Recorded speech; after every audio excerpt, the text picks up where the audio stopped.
Hi, this is Tom Needham, and you are listening to the Sounds of Film. And today on the program, we are featuring an interview with filmmaker Billy Shebar, co director of Monk in Pieces, an inventive documentary on legendary composer and performer Meredith Monk. The film explores Monk's singular artistic vision, her battles against critical dismissal, and the legacy she's working to preserve as she enters her seventh decade of groundbreaking creativity. Billy, thank you so much for joining us on the program. Thank you. It's an honor to be here. You've had some amazing guests, I can see. Yeah, thanks. I should also mention that your film is opening on Friday, July 25th at New York City's IFC Center, which is a big deal. And I recommend that everyone go out for this screening. And there's going to be others that we'll talk about later. What And initially. also, I just want to say Meredith will be at the one on the 25th, so she'll be there in person. So Ooh, it's going to be great. wow, that's going to be an event. What initially drew you to tell Meredith Monk's story? It really all starts with Katie Geisinger, who is happens to be my wife and was cast by Meredith in the original production of Atlas. This was going back to 1990. So she started bringing home these sort of fragments of music that Meredith was developing for Atlas, and it kind of was mind blowing from the beginning just to hear some of this stuff and to see it come together for that opera. And then, Katie's been in every major production of Meredith since then. And so I've had this great front row seat, and I've just kind of grown to love her music, and also to be just more and more fascinated by her and her story, which is kind of incredible. She just what she had to overcome as a, woman composer, interdisciplinary artist coming up in the 60s and 70s, and the critics didn't understand her for decades, and it just took a tremendous amount of resilience for her to stick to her vision and and keep going. Billy, I have a feeling a lot of our listeners know about her music and her work, but for those who don't, could you give us just like a brief description? Sure. I mean, really, what she's known for, and what's been very influential for other artists, is she kind of made a discovery about her own voice, the human that that the human voice is kind of has its own language, and you don't need words, and she sort of invented this whole vocabulary of sound and ways of producing sound with her voice, that don't use words and yet somehow tap into the most profound emotions. So I'd say that's, like her number one contribution. And, surprisingly, a lot of people have never heard of her. They don't know who she is. But so many artists like Björk, David Byrne have been influenced by her. Filmmakers, Jean-Luc Godard, the Coen brothers, who sort of kind of discovered her music and put them on their soundtracks. So she's one of these people who not everyone, recognizes the name, but been incredibly influential. Yeah, I'm glad you mentioned that because this show is the sounds of film, and we've played her music through the years because filmmakers sometimes include her music in their movies. You mentioned David Byrne; he's an important voice in this film. He has featured some of her music. What was their relationship?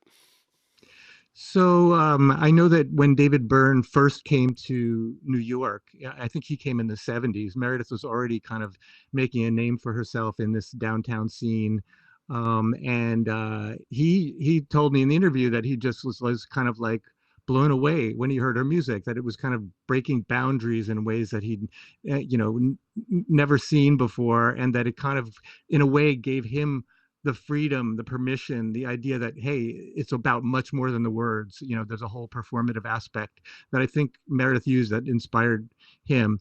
And then what happened was, I guess in the 80s, he it was the early 80s, he made a film called True Stories, and the film begins with a young girl walking in the middle of nowhere in Texas, coming down a road and singing to herself. That was his idea. So he needed someone to kind of write the melody and do some very natural choreography with this young actress. So he called Meredith, like cold call, said, "Hey, will you work with me on this film?" And then that became this fragment that he used in the film. But then Meredith went on to develop into one of her like most memorable songs, in my opinion, Double Fiesta. It's the one, Mm. I just adore, and we used it in the trailer and all that stuff. So. So that's pretty cool. And you mentioned Björk also, who seems like the biggest fan ever of her music. Yeah, I mean, Bjork says she discovered Meredith's music when she was 16 years old. She was already doing like performing in punk, a punk band, at in clubs in Reykjavik. And her boyfriend said, "Hey, listen to this Dolman music," which was one of Meredith's albums. And she said she just like listened to it over and over nonstop, and just has become this fan. And then kind of actually started when she as she be developed her own vocal music. I mean, she says basically listening to Meredith made her want to work with her own voice and write for the voice because for the first time. So and so she went on to kind of actually do her own version of Gotham Lullaby, which is one of Meredith's most beautiful songs, and she completely made it her own, and actually did it on 9/11 2001 when she was doing a concert in Stuttgart as kind of a dedication to the people of New York right after 9/11 happened. So it's they've been friends ever since. That's pretty cool. So, one of the things besides her voice that she's known for is that she does these enormous theatrical operas. They're I guess avant-garde. Can you explain a little bit about these productions that she's been doing throughout her life? Yeah, the amazing thing about Meredith is that she's not only, a brilliant composer and performer, but she's a theater director, she's a filmmaker, she's an installation artist. She's just one of these people who's really good at five or six different things.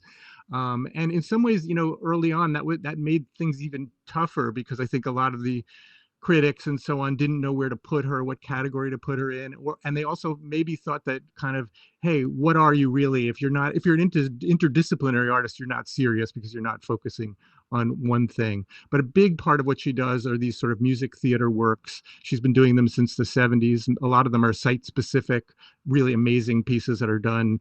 Like she's done things on Roosevelt Island in this tower, in California, that was kind of designed by Ann Hamilton. So she's just kind of a visual thinker as well as a composer, and and I would say the one defining feature of that side of her is that she doesn't do linear ABCD narratives.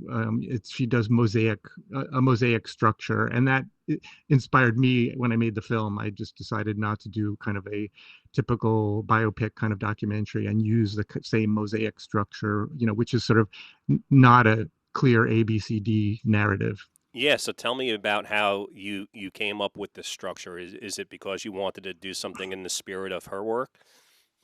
Exactly. And that was a decision we made very early on when I was developing the film with my then business partner, David Roberts.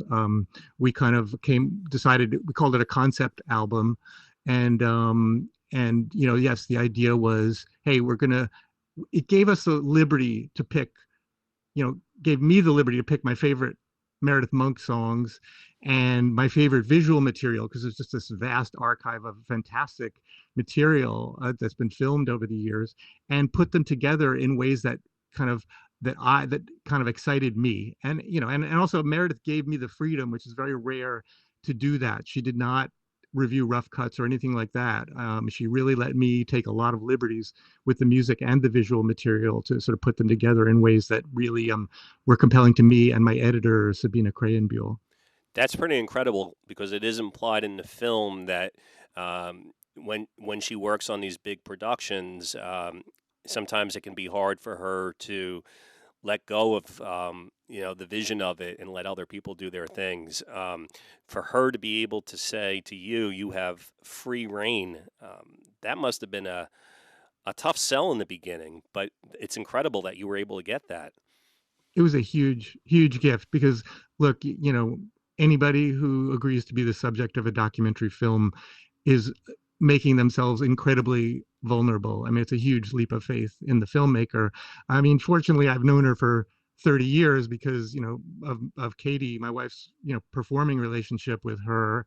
And personal relationship, like we had our 1-year-old son, touring with Meredith, in Macedonia, among Yeah. other places, so we've had this, trust that's developed, but honestly, even with that trust, it took some negotiation and a bit of a dance with her to kind of figure out the things that she was comfortable having me film. But I think we really ended up in a great place with that. And why do you think that she agreed for you to be able to be the person to make this film? I'm sure there's other people that wanted to make a film about her. I think it was the history, and I think she actually liked my earlier films.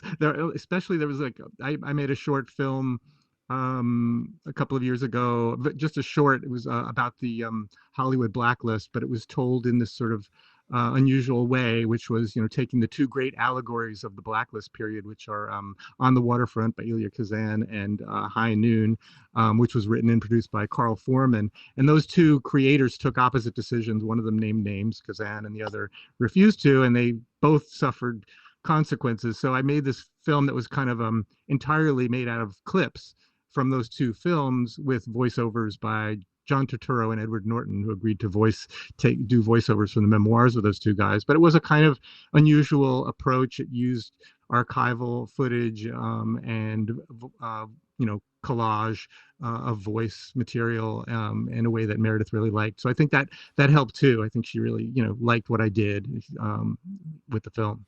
This film is visually stunning. One of the choices you made is you collaborated with animator Paul Barrett, and you do these dream journal sequences. Tell me a little bit about that. Yeah, that I in 2019 I was sitting watching a production of the Magic Flute at Lincoln Center, and it kind of blew my mind because the whole thing had this the performers behind this big scrim, and the scrim had these like animations projected on it, and the performers would appear sometimes at the top, sometimes on the stage in front, but it was always interacting with the animation. For example, the Queen of the Night aria, which is the famous one that everyone knows from Magic Flute, was like the head of the performer at the top with this giant animated spider's body, which was kind of like trying to attack Tamino. And I thought, God, who did this? So I found the guy, and he works in Margate, which is somewhat near London in the UK. And so we started working on another project together, and I just loved working with him. He's just one of these like completely positive gung ho guys. And even though that project really hasn't gone anywhere, when the Meredith Monk funding came through, I said, "Hey, do you want to work with me on this?" And he was like, I'm a fan of her music. I love it. I'll do it. Just tell me what you want." And so he did the two dream sequences, as you said. But then, it was so fun and good working with him that I kind of kept expanding his mission, and he started doing those great text animations as well. When we have the sort of bad reviews that are animated text, this sort of war of words, and he kind of just went crazy with that, which is just great. So it was just a great collaboration with Paul. You mentioned the bad reviews. It's amazing that someone who has really received so many awards throughout her life and is just recognized as a genius and beloved by so many other artists did get so many bad reviews at different points. And what do you think is the reason for that? You kind of alluded to a couple things earlier, but is there more to it? I think she was just really ahead of her time. And especially, there was a kind of division between the uptown critics, like the New York Times and the Daily News, and, those folks, and then the downtown critics, these sort of Village Voice, Soho News, those kind of things. But the mainstream critics just could not figure her out. And it took really decades for them to kind of figure it out. And that's not to say she didn't get some good reviews back then, but it's just the bad reviews were just so kind of gratuitously vicious and sometimes sexist, really, that it just felt important to just show that as the kind of obstacles that she had to overcome, and just kind of just tune it out and keep doing what you do.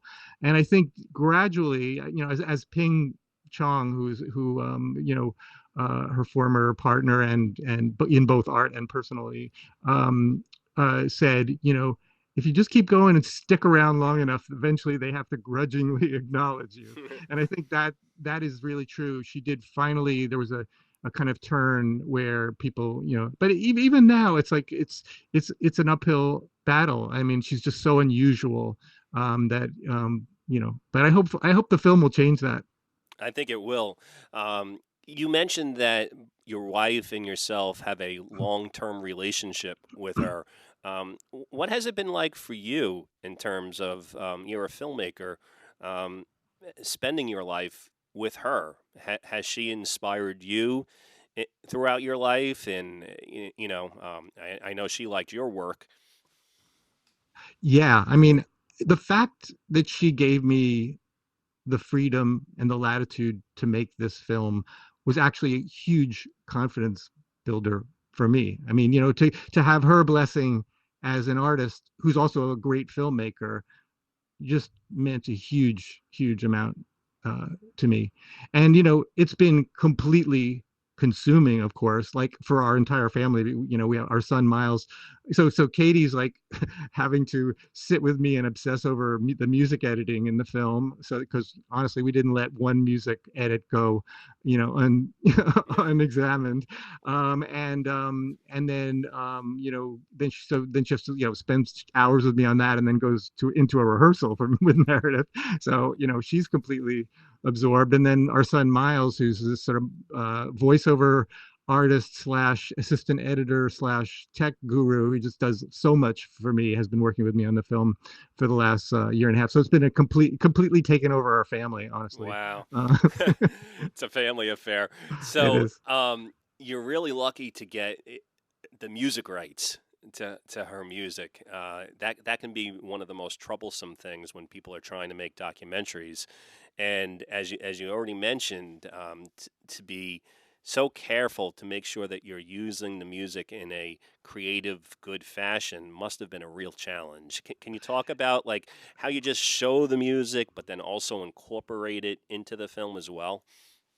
Yeah, the idea really was to always, I wanted to put the music front and center in this, and really the only places where there isn't music is these sort of short little moments where you get a glimpse of her going about her daily life in her Tribeca loft, and those are kind of almost meant to like help you settle and have this sort of intimate moment really with her until the next piece comes that's driven by the music. And but throughout the film it's like 40 tracks of hers that we're using, and we couldn't have done that without incredible support from Boozy and Hawks, which is her publisher, and ECM Records, which recorded most of her work.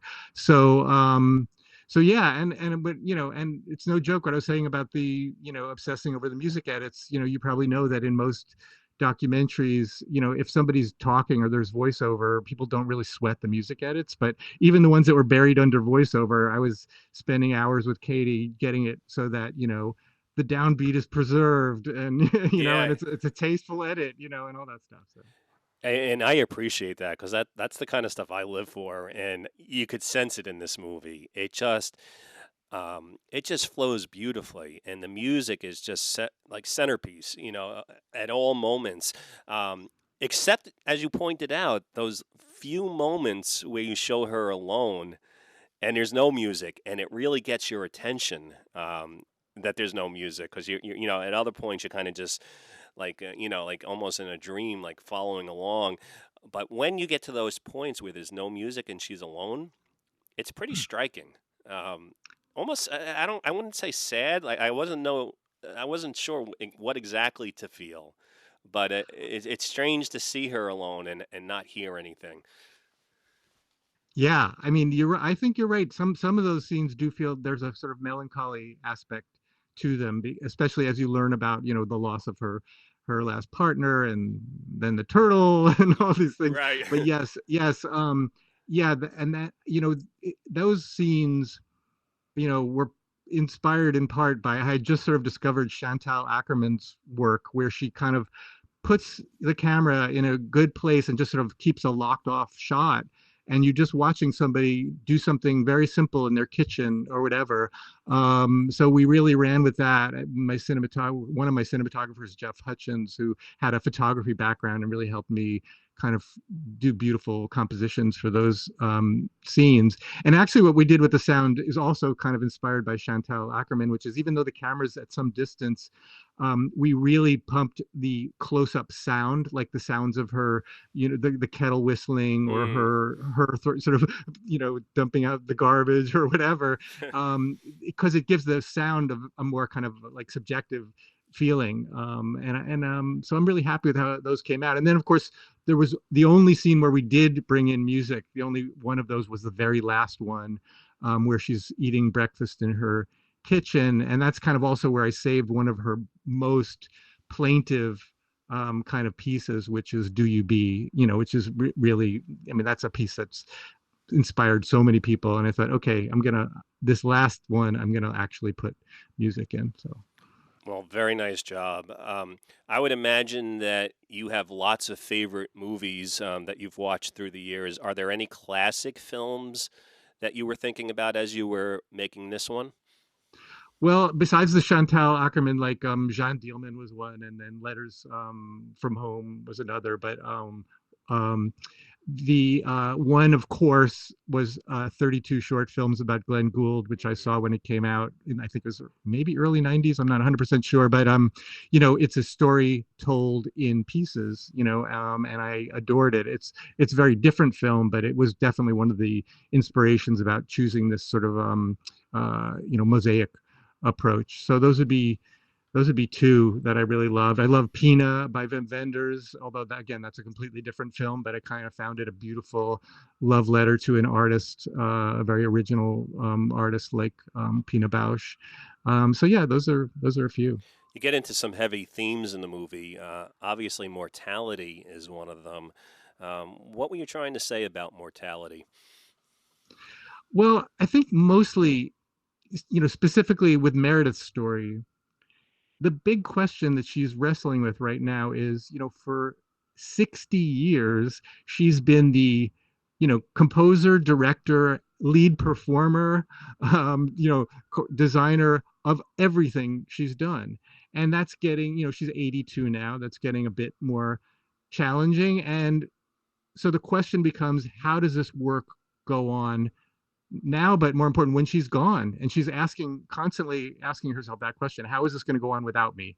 And so it's a big question of legacy. And you see her difficulty letting go. Like we very there's a chapter sort of late in the film where you see her handing the reins over to another director, Yuval Sharon, to do a production of Atlas, which is, really widely considered her masterpiece or one of her masterpieces, at the LA Phil. And you can really sense how hard it is for her to hand it over. It's like, I want you to do your own thing, but I want you to do this, kind of thing. It's really conflicted. And then it goes to a scene where she's actually working with the young woman, Joanna Lynn Jacobs, a wonderful performer who Meredith chose to do the role that she herself had done in 1992. And that's also very, very poignant. But that chapter kind of encapsulates for me her dilemma right now. It's like, how does this go on? And, she's part of it is she's thinking ahead to like, who are going to be the guardians of my work, when I'm gone. And Katie is one of those people. So that's what she's wrestling with. And I think it's, really poignant. It really is, and you see it with other artists too. We can't live forever, but the nice thing about an artist is that the work can live forever. But it doesn't make it any easier, I guess, for the artists while they're still around. And it's tough, and your film really dives deep into the issue, really, really well. You handled that very nicely, I thought. Thank you. Yeah, and the other thing that I think about her, her what will go on after she's gone, even though she's very concerned about like quality control and that sort of stuff about her work and wants people to be, trained by somebody, at least somebody in her ensemble, if they're going to do one of her works. In a way, to use a Meredith metaphor, because she loves horses, the horse is out of the barn because people are already just doing it. They're like probably 100, YouTube or more YouTube tributes to her, of somebody doing one of her pieces sitting in Central Park. Or the one I love, this guy, I wish I remembered his name. He's a saxophonist, and he does Hocket, which is this piece where one melody is created by two voices alternating note by note, but he does it with his own saxophone. He does note by note between his voice and his saxophone, the same piece, and it's Oh man. brilliant. So I'm saying, people are already doing this, not to mention, TV shows that are licensing her music and films and all that. So Well, that's great. it's, yeah. Um, you mentioned that you were working closely with the publishing company and the record company. Any chance for a soundtrack? I know people aren't buying albums as much anymore, but I still love a good soundtrack, and I'd love to see one that you put together. I'm so glad you brought that up, because you're reminding me of all the zillion things we're trying to think about as we approach our the theatrical launch. I really want to make a playlist that's a soundtrack from the film. Maybe not all 40 tracks that we use, but or I don't know. I'd like to talk to you honestly after this interview about how to go about that, because I know there's an art to crafting a movie soundtrack, and I would really love to do one. I've already started thinking about it, but we need to get it out there. Yeah, absolutely. Well, I want to congratulate you again. This is a fantastic movie. Can you tell everybody about where online people can learn about your work and this film? Yes, so there's our Instagram, which is at Monk in Pieces. There's our website, which is monkinpieces.com, where you can find out about all the upcoming screenings. Um, and I'll just say, we've got this really exciting event on the 25th of this month, at IFC Center in New York, with Meredith in person. And then there's going to be at least a week run after that. And then it's opening in LA at the Lemley Royal on August 1st, San Francisco at the Roxy on August 8th, and Santa Fe on August 8th. So anyway, we've got a lot of dates coming, and you can always hopefully find the latest info on screenings on our website, monkinpieces.com. Well, you inspired me, and now I have to start playing more of her music on the show. So thank you for that. Thank you for the film, and thank you for coming on the program. Thank you, Tom. It was a great interview. Thank you.